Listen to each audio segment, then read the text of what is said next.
ზოგადად რა პრობლემაა მაშინ რომ სტიქიების დროს ხალხი ერთმანეთს ეხმარება. პირიქით ხო ეს ყველაზე ეფექტიანია, ხო სიამოვნებაში ჩვენ აი მე უბრალოდ აი ნერვი მომეშალა ზურაბიშვილის პოსტი იყო რომ ქვეყანას პატრონი არ ყავს. აი პატრონი რატომ არის სიკეთე? მონები ვართ რომ პატრონია და რომელიღაცა მონას რაღაც პრობლემა შეექმნა და ჩვენ უბრალოდ პატრონო აბა მიხედე იმას მონას. ასე ხო არ ვცხოვრობთ.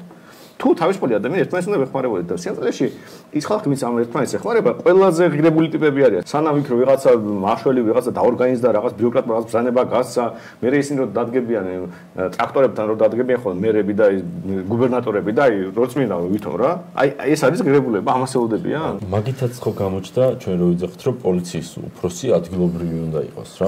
იქაური ტიპი უნდა იყოს.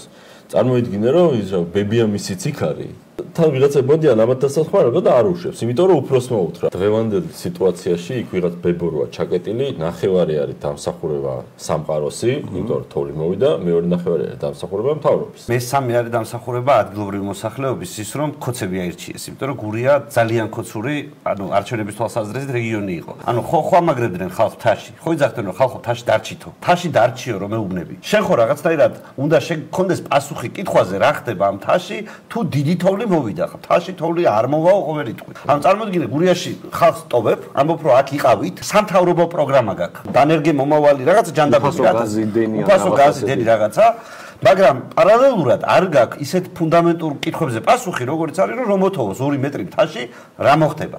და იქ რაღაც 17 მოხუცილოს ყავს და ახალგაზრდა ბიჭები არიან, იმიტომ რომ ბუნებრივად ის უკვე წავიდო და შენ პენსია დაუნიშნე რაღაც 50 ლარით მეტი, ამიტომ ის აწყალი იქ ცხოვრობს, იმიტომ რომ იცის რომ იქნება 500 მეტი თქვით რომ ჩამოვიდეს, რა ვიცი, აღარ ექნება ეს 50 ლარი და მე გიკვრის რომ იქ რაღაც ტრაქტორი არ აყავს და ისინი თავს ანუ ხვდები აი ხელოვნურად შექმნეს. სტიქიებმა ხო შეიძლება ადამიანები და გაერთიანოს.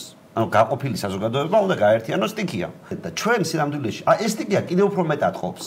ეს სტიქიაც ნაცქოცური გარჩევისაგანი გახდა. სტიქიური უბედურება ხდება და აი პირველი აბა თავრობა სად არის და გახსოვს ის იყო მე მგონი შოუზე იყო რომ ვაშაძე ამბობდა რომ მე რო ყოფილიყო პრემიერ-მინისტრი უკვე იქ ვიქნებოდი.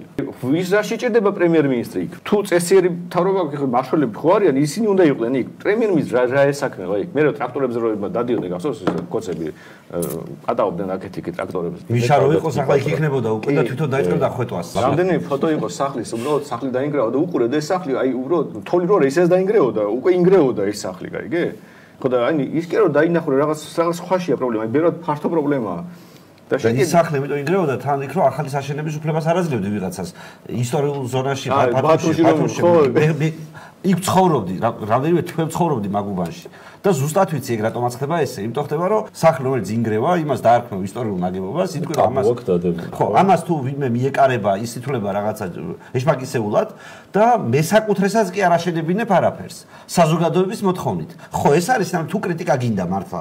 კრიტიკა ის ხო არ არის სახლი რატო დაინგრა ბათუმში? ბათუმში თუ მოთოვა 40 სანტიმეტრი, ძველი ავარიული ნაგებობები დაინგრევა, მაგრამ ავარიული ნაგებობები რატო დგას და რატო არ აძლევ ადამიანს უფლებას ახალი ააშენოს? ეს კითხვა ხო არ ყოფილა. უცნადებისა რომ მიცე თვითმმართველობა, მიცე თავისი ბიუჯეტი, მიცე თავისი არჩეული საგანგებო სამაშველოს უფროსი. ადგილზე მოაწყო ეს და თბილისიდან არ ელოდებოდა ვერტპრეს. თქვენ მიხვდეთ რომ პატრონი კი არ გჭირდება, თქვენ თავის პატრონი თქვენ ხართ. ეს გამოიწვევს იმას რომ თავრობას კი არ შეყუროთ ხელებში, არამედ თქვენთან გადაწყვეტოთ როგორ მოიქცეთ. ეს გამოიწვევს თქვენ გამდიდრებას და იმას რომ რა ვიცი სამ მეზობელს თუ მოგინდებათ ერთი პატარა ტრაქტორჩიკი რაღაც გაწმინდოთ, მაგის ყიდვის საშუალება უნდა გქონდეთ. გურიაში ახლა კი არა, რამდენიმე საუკუნის წინ ცხოვრობდა ხალხი, როგორც გითხარი ხულოში რა, როგორც ხდებოდა მეთქი ხალხი სტუდენტობის პერიოდიდან ვიცი რა ეს ამბავი. და იმ ხალხს არ ქონია თავრობის იმედი. ანუ იმ ხალხმა იცოდა დაიხოცებოდა. თავრობა არაფერ შუაში არ არის, ახლა ეს თული მოდის და შენ რაღაც უნდა გააკეთო. თავრობა რაღაცას გეხმარება, თქვათ, აი ცენტრალურ გზას გაგიწმინდავს რაღაცა შვება, მაგრამ შეუძლებელია თავრობამ უბრალოდ იქ თუ ხარ მაგალითად აჭარაში ნამყოფი და ვინც არის ნამყოფი ეცოდინება, ყველა ხვდება რომ იქ ვერანაირი მანქანა ვერავა ყველა სახლამდე. იმიტომ რომ ესეა მოწყობილი. მაგრამ შენ თუ და იცის, აი მოხუცს როგორ მოუარო იციცი ამ პირობებში თუ მაგან უნდა გამოიზამთროს მოხუცმა, არ შეუძლია ყოფნა ადრე მოკავს ქალაქში პირობითად და აქ გამოაზამთრებ, ანუ ასე ხარ დამენეჯმენტებული, მაგრამ როცა თავრობა, ოპოზიცია, ხელისუფლება თავს გიტენის იმით, რომ შენ არაფერ შუაში არ ხარ, ეს უნდა მიხედოს თავრობამ, თუ ვერ მიხედა, ესე იგი უნდა გადაირჩიო და მე მომიყვანო და მე მოგხედავ. ამას ეუბნები. მე მიდიხარ ამ პრობლემამდე. საბოლოო ჯამში. სინამდვილეში თუ დაფიქრდებით თქვენ რომ ამ მდგომარეობაში ხართ, თქვენ გახართ ადამიანს, რომელსაც მეორე ადამიანმა ხელფეხი დააჭრა და მე უთხრა რომ მეო კოვზით გაჭვეო რა, საჭმელს.